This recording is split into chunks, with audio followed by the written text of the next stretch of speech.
Hi everyone, in front of me I've got NUBIA Pad 3D and let me share with you how to change the keyboard language on this device.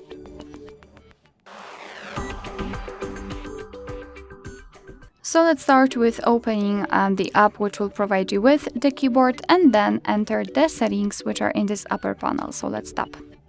Here we've got the languages. So let's tap on Add Keyboard. And there we've been transferred to the full list of available keyboards. You can scroll if you want to, or simply enter the name of the language and tap on it. As you can see right here, we've got the keyboard layouts, and the amount of them depend on the specific language. Sometimes you will have only one, and sometimes even up to 7 different keyboard layouts. So just mark the option you'd like to use, in my case this one.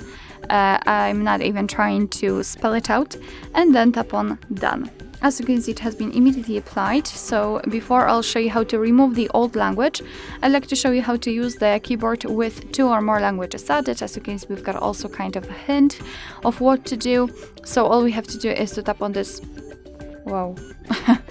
is to tap on this globe icon. Thanks to it, we will be able to change the layouts.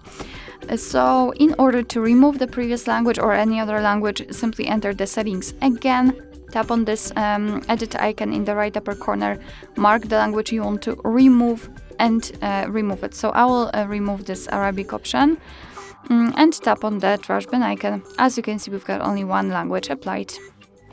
Alright, so that will be all. Thank you so much for watching. I hope that this video was helpful, and if it was, please hit the subscribe button and leave the thumbs up.